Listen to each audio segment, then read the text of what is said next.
Friends, मैं अनुपम यादव आप सभी का स्वागत करता हूं आपके अपने यूट्यूब चैनल एग्जाम स्टडी 2.0 पर। पिछली वीडियो में हमने देखा था गंगा नदी तंत्र। आज हम देखेंगे प्रायद्वीपीय भारत की नदियां।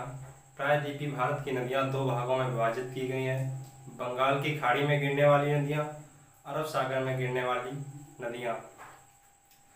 बंगाल की खाड़ी में जो नदियाँ गिरती हैं वो डेल्टा बनाती हैं और जो अरब सागर में नदियाँ गिरती हैं वो एस्चुरी बनाती हैं।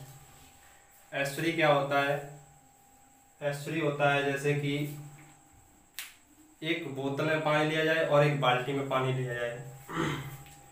बोतल का पानी ऊपर से डालो तो जो गड्ढा बना देता है उसको एस्चुरी बोलते हैं, और जब बाल्टी का पानी ऐसे फैला दो तो वो मिट्टी साथ में ले जाता है, वो आगे डेल्टा बना देता है, उसको बोलते हैं डेल्टा बोलते हैं। बात यह है कि हिमालय की उत्पत्ति से पहले दो प्लेटें इंडियन और यूरेशियन आपस में टकराई और आपस में टकराने से ये वाला भाग उठ गया और ये नीचे की तरफ झुक गया, तो ये ढलान में हो गया और ये ऊंचाई पे हो गया। तो जैसे कि कृष्णा नदी और पेन्नार नदी और ऐसी बहुत सी नदियां हैं जो अरब सागर में पहले गिरती थी, अब गिर रही हैं किसमें? बंगाल की खाड़ी में। तो हम देखेंगे बंगाल की खाड़ी में गिरने वाली नदियां। पिछली वीडियो में मैंने देखा था कि गंगा नदी अलकनंदा और भागीरथी देवप्रयाग में मिलकर अलकनंदा बनाती हैं, देवप्रयाग में मिलकर गंगा नदी बनाती हैं, और देवप्रयाग से लेकर पश्चिम बंगाल तक गंगा का रूप रहता है। पश्चिम बंगाल में दो धाराएं आपस में बढ़ जाती हैं, एक हो जाती है भागीरथी, ये जो धारा ये भागीरथी हो जाती, और ये जो धारा है हुगली हो जाती, और यही भागीरथी आगे चलकर बांग्लादेश में पद्मा के नाम से जानी जाती है। और पद्मा में ब्रह्मपुत्र, जिसको जमुना बोला जाता है बांग्लादेश में, पद्मा और जमुना की संयुक्त धारा पद्मा कहलाती है। आगे चलकर मणिपुर की बराक या मेघना नदी किसमें मिलती है? पद्मा मिलती है, और इन दोनों की संयुक्त धारा मेघना कहलाती है जो बंगाल की खाड़ी में गिरती है। देखेंगे दामोदर नदी। दामोदर नदी छोटा नागपुर पठार से निकलती है और हुगली में मिल जाती है। हुगली नदी के किनारे कोलकाता शहर बसा हुआ है। इसी दामोदर नदी के किनारे इस घाटी में दामोदर परियोजना है, जो टेनेसी नदी परियोजना अमेरिका के आधारित पर ये दामोदर नदी घाटी परियोजना है। दामोदर नदी छोटा नागपुर पठार से निकलती है। आप लोग ये बताएंगे कमेंट करके कि भारत की बहुत देशी परियोजनाओं को आधुनिक भारत का मंदिर किसने कहा। आगे देखेंगे हुगली नदी बंगाल की खाड़ी में गिरती है। एक स्वर्णरेखा नदी रांची के पठार से निकलती है और इसी के किनारे जमशेदपुर शहर बसा हुआ है। स्वर्णरेखा नदी जैविक मरुस्थलीय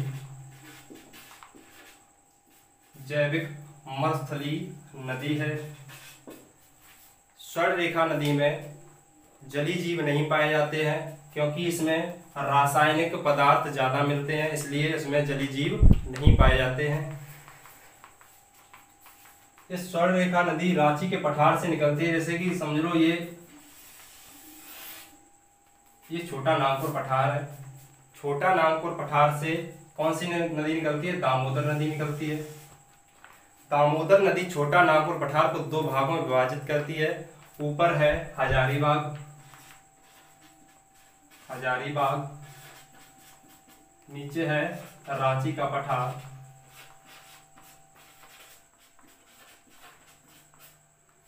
तो ये दामोदर नदी दो भागों में विभाजित करती है छोटा नागपुर पठार को। नीचे है रांची का पठार, यहीं से निकलती है स्वर्णरेखा नदी। उस स्वर्ण रेखा नदी के किनारे जमशेदपुर शहर बसा हुआ है और ये एक जैविक मरुस्थलीय नदी है जिसमें जलीय जीव नहीं पाए जाते हैं। आगे देखेंगे अगली नदी बैतरणी नदी। बैतरणी नदी उड़ीसा के क्योंझर पठार से निकलती है और बंगाल की खाड़ी में गिर जाती है। उसके आगे है ब्राह्मणी नदी। ब्राह्मणी नदी छोटा नागपुर पठार से निकलती है और इसकी दो धाराएं हैं, कोयल प्लस संग। दो धाराओं से मिलकर ब्राह्मणी नदी बनी हुई है। दो धाराओं की संयुक्त धारा क्या है? ब्राह्मणी नदी है, जो कहां से निकलती है? छोटा नागपुर पठार से निकलती है। ऊपर की तीन नदियां दामोदर नदी, स्वर्णरेखा नदी, बैतरणी नदी, ये कहां से निकलती हैं?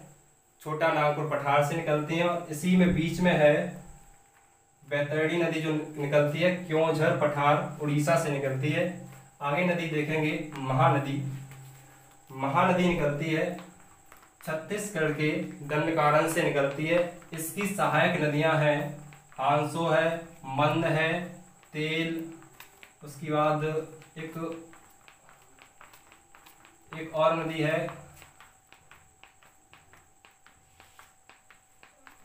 एक नदी, इसकी एक सहायक नदी है इब नदी। एक सहायक नदी है इब नदी, इसकी एक सहायक नदी है इब नदी। इसी महानदी के किनारे संबलपुर शहर बसा हुआ है, कटक बसा हुआ है और महानदी पर भारत का सबसे लंबा बांध है हीराकुंड बांध। महानदी पर हीराकुंड बांध, जिसकी लंबाई लगभग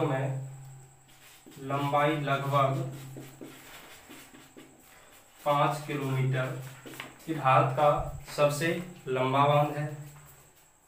और कटक में चावल अनुसंधान केंद्र है। आगे देखें गोदावरी नदी। गोदावरी नदी निकलती है त्रबंकेश्वर, नासिक का पठार। इसकी सहायक नदियां हैं पैनगंगा, बैनगंगा। पैनगंगा और बैनगंगा की संयुक्त धारा प्राणहिता नदी कहलाती है। और प्राणहिता किसकी सहायक नदी है? गोदावरी की सहायक नदी है। इसकी इंद्रावती, सबरी, मंजीरा, ये इसकी सहायक नदी है। गोदावरी की 1465 लंबाई है। ये दक्षिण भारत की सबसे लंबी नदी कौन सी है? गोदावरी नदी है। इसको दक्षिण भारत की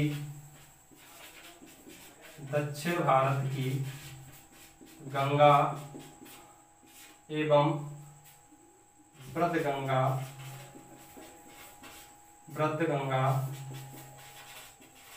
कहा जाता है। दक्षिण भारत की सबसे लंबी नदी गोदावरी नदी है, जिसकी लंबाई 1465 किलोमीटर है और इसको दक्षिण भारत की गंगा एवं ब्रजगंगा कहा जाता है। आगे देखें कृष्णा नदी। कृष्णा नदी निकलती है महाबलेश्वर पहाड़ी से, जो महाराष्ट्र में स्थित है। इसकी सहायक नदियां कौन कौन सी हैं देखेंगे? घट प्रवाह है, माल प्रवाह है, तुंगभद्रा है, भीमा, मूसी। भीमा के किनारे एक शहर बसा हुआ है पंढरपुरी शहर, पंढरपुरी। भीमा नदी के किनारे पंढरपुरी। मूसी नदी के किनारे है हैदराबाद। इसी पर परियोजनाएं हैं नागार्जुन परियोजना, नागार्जुन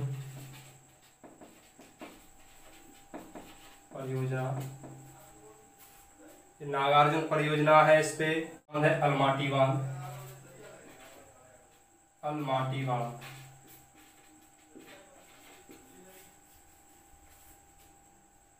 तुंगभद्रा और हंगरी की राजधानी है बुडापेस्ट। आगे देखेंगे पेन्नार नदी। पेन्नार नदी निकलती है नंदी दुर्ग पहाड़ी कर्नाटक से। पेन्नार नदी निकलती है नंदी दुर्ग पहाड़ी कर्नाटक से और ये बंगाल की खाड़ी में गिर जाती है। दूसरी नदी है कावेरी नदी। कावेरी नदी ब्रह्मगिरी पहाड़ी से निकलती है और बंगाल की खाड़ी में गिर जाती है। बैगोई नदी निकलती है वर्सनाडु पहाड़ी से तमिलनाडु में स्थित है और ये गिरती है पाक जल संधि में। पाक जल संधि। आगे देखें ताम्रपाणी नदी निकलती है अगस्तमलाई से और ये तमिलनाडु में स्थित है अगस्तमलाई चोटी। ये गिरती है मन्नार की खाड़ी में। मन्नार की खाड़ी में। दक्षिण भारत की एकमात्र ऐसी नदी है जो 12मासी नदी है, जिसमें 12 महीने जल रहता है। हिमालयी नदियां होती हैं जो 12मासी होती हैं, और ये दक्षिण भारत की नदियां होती हैं वो मौसमी नदियां होती हैं। जब बरसात होगी तब उसमें पानी होगा। ठीक है, और देखते हैं और कुछ। चलिए ठीक है, वीडियो अच्छा लगे तो शेयर करें, लाइक करें और चैनल को सब्सक्राइब करें। धन्यवाद।